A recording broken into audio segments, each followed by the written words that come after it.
This YouTube journey that I'm on has taken me to some really random places, from Dumbarton and Dortmund to Denmark and Dalbeattie.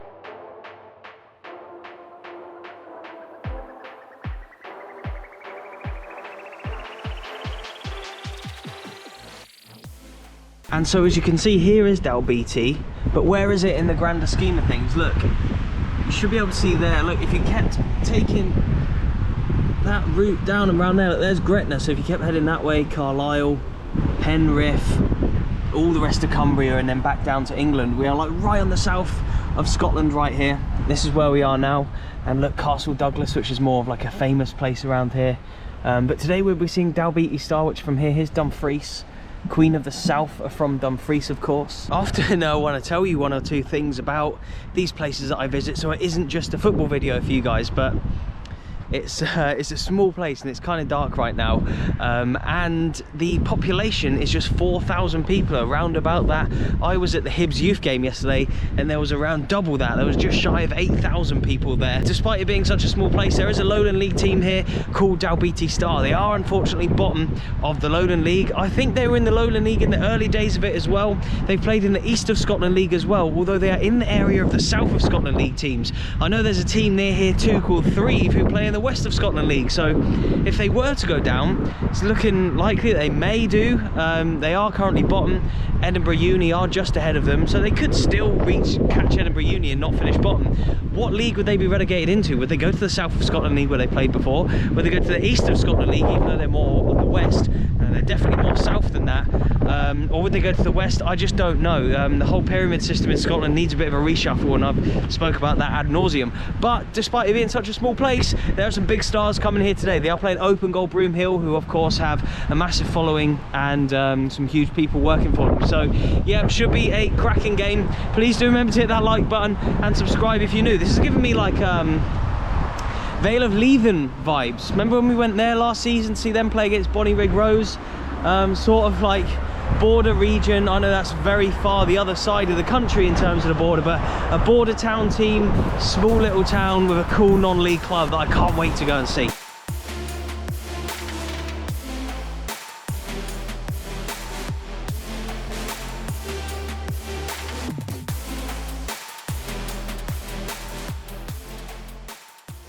Hello, I'm Kenny Murray, Chairman of the Dalbeattie Staff Football Club. And thank you for having me down today. Really interesting looking non-league ground. Lowland League action today.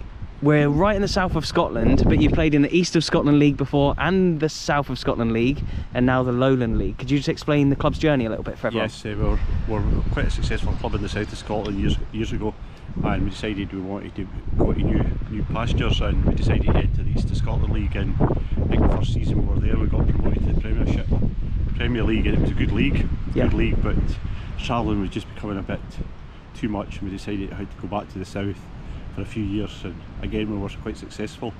And then we entered when the Lowland League was established 10 years ago. So you were founding members of the Lowland League? We were a founder member of the Lowland League, which at the moment but no, we've thoroughly enjoyed our 10 years in the Lowland League, but it's now becoming a bit of a you need a lot of finance to finance yourself. And I suppose now the league's more established, it must be harder because there's so many more teams coming in who are financed and have big eyeballs on them. We had a very successful start last season when we probably got the points that saved us from hitting the relegation door, but this year we got off to a bad start, and it's we brought in a new manager in October, and hopefully we're getting there now, but it might just be too late for this season. We just don't know. Yeah, is the geography quite a factor in how the club is run as well? Is it harder because of where you are, would you say?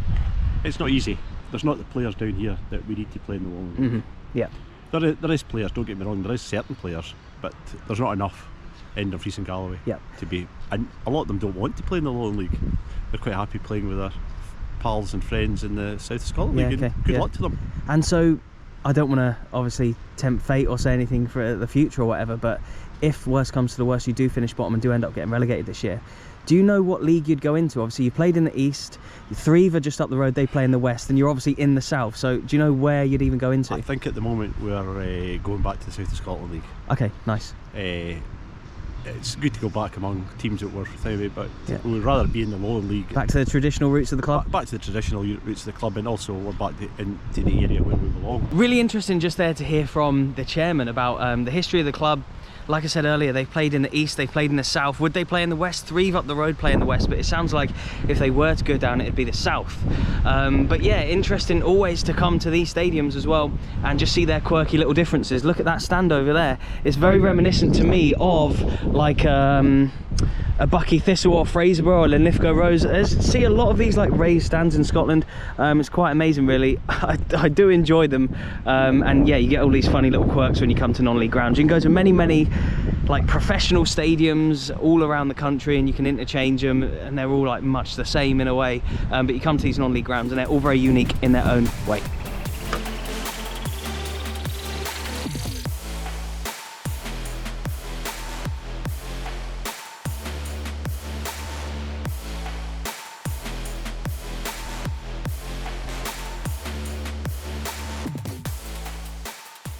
I've seen you play at Broadwood a lot this season, I think at Cowden Beef as well. But how does it feel to come to these like non-league grounds, sort of middle of nowhere? Quite exciting, I suppose, to come to these. Yeah, I love it. This is all part of it. Like I just said to the boys there, forget about the pitch, forget about the conditions.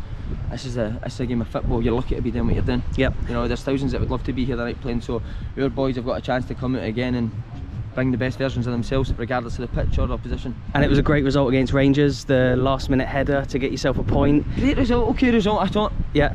There was a stage at 1-1 when I thought we were kind of the team in the ascendancy, and I thought the game was there to be won. And then obviously they've got individual brilliance when the ball drops to Lovelace, 30 yards for a goal. He takes the ball for it, and that's what you're up against the Rangers B team. But all credit to them as well, because like I say, at 1-1, I thought we were a team in ascendancy. It could have been easy for them to fall, but they come back. But again, great character for our boys to come back and score in the last minute, and Finn to get it on his debut as well was a great. And what would you say differently to the lads today playing against Dalbeattie Star, who are bottom, compared to like Rangers, who are obviously nothing changes? Nothing changes for us. We play who we are. Probably been a mistake this year where I have changed for certain games, and I'll not do that again. So we come here regardless of the opposition, regardless of the venues. I just said I want to see the best version of us tonight. Two-headed eagle, I think it's maybe the Dalbeattie coat of arms. Double-headed eagle. There's a few clubs in Europe who have got double-headed eagles on them. I've been to quite a few of these before. Linlithgow, obviously. So maybe in the East of Scotland League days. Threave. So that's when Threave were in the Lowland League as well then? Yeah, that's our closest rival. Yeah. I haven't played them in a long time now. Whitehill Welfare. Lossiemouth as well. A trip up to the Highlands.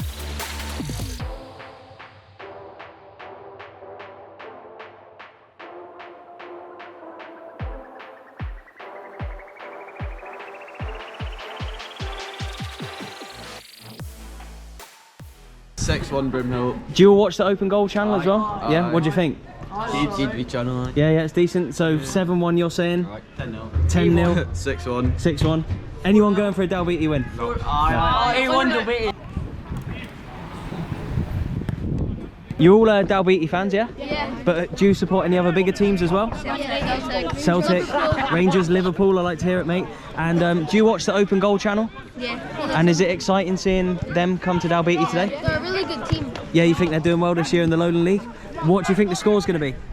Probably 2-1 to the Dalbeattie Star. I like it. 2-1 to the Dalbeattie Star. 2-1. 2-1. 2-1. 2-0 Dalbeattie Star. 2-0 Dalbeattie. 1-0 last minute winner. To Dalbeattie Star? Yeah. And they're amazing. Monster, boys!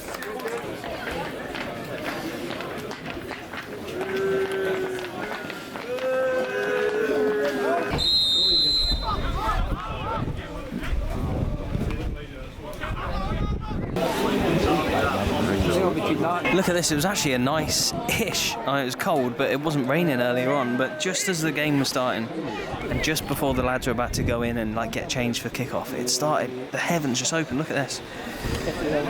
But yeah, it's bottom of the league. Dalbeattie Star in red today against Open Goal Broomhill, who you'd have seen on this channel a few times before. Here's number 10 here, Brock Watson was at Celtic.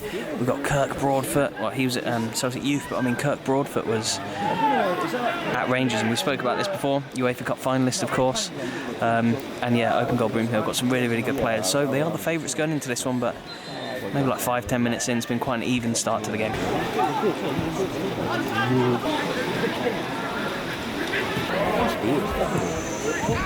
Oh!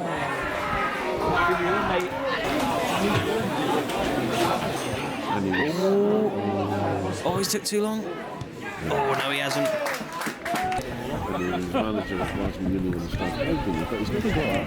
As you would have seen, it's number 9, and it's Semple with the goals. Having a good season. He's had a few good games when I've seen them play, but this season already. So, yeah, it's taken a while to break them down. We're maybe about 30 minutes in, about 28 minutes in here probably, but yeah, 1-0 to open goal Broomhill now.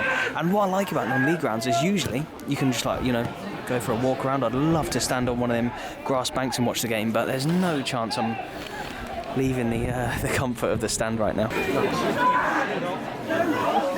Brock's had a chance to run at a few people today. Brock Watson not done much yet with it, but he has now, has he? Oh, he's offside.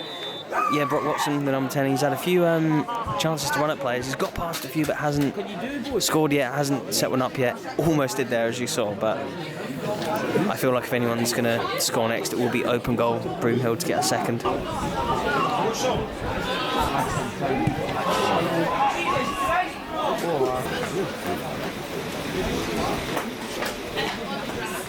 Here we go, so we've just had half-time. The players are just coming out before the second half now. It's been a fairly entertaining game. The early stages were a little bit boring as the teams are like feeling each other out, I suppose. But yeah, open goal Broomhill really started to show their dominance as the sort of game went on. I would love to, as I mentioned, walk around the ground and get a few different perspectives, but the weather's not the best. Look at that, it's still coming down fairly heavily. And it's that fine rain that really gets you wet, so yeah, I don't think I'm going to brave it. I'm going to stay in the stand. Look at this, quality non-league stand that. Bar's got a big new stand, eh? Oh, why did you charge 9? Yeah, because as I say, there's supposed to be this story that was a concept.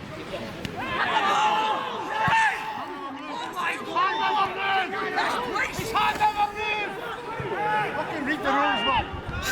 Read the rules. This is why non-league's the best.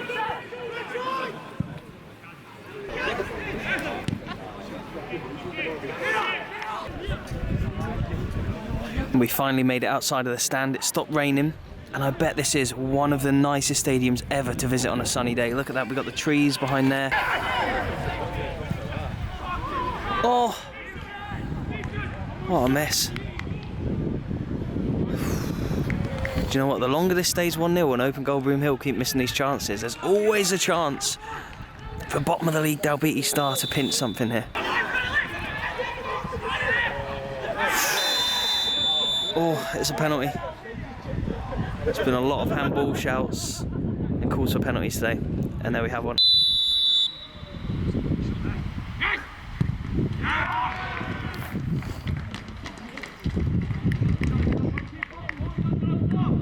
There we go, Brock Watson has his goal. He's had a few chances today, and there he scored from the spot, and it is finally 2-0 now.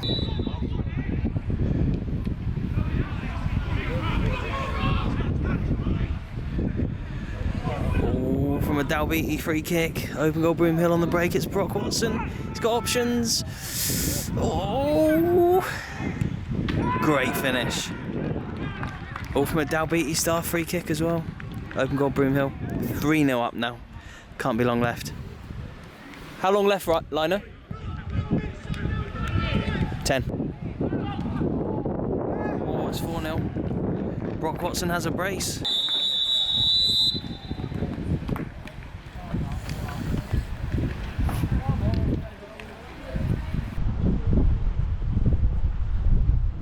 Oh, there's nothing better than ticking off new grounds. I absolutely love it, ticking off brand new non-league grounds, and that one is fantastic. Like I may have mentioned when I was in there, I'm going to have to visit on a nicer day, but yeah, it's those days where it's like absolutely hammering down for most of the game, and you forgot to put your long johns on, and you're freezing cold, and you're like, what am I doing in my life? But once the game's done and it's 4-0 and you've seen a good game of football and you know you're getting a video out of it, that's what makes it all worth it. Absolutely love it. Love ground hopping. Fantastic ground. If you've never been, make sure you add it to your list. Thank you for watching. I've got to get home. It's going to be a late one. Cheers and goodbye.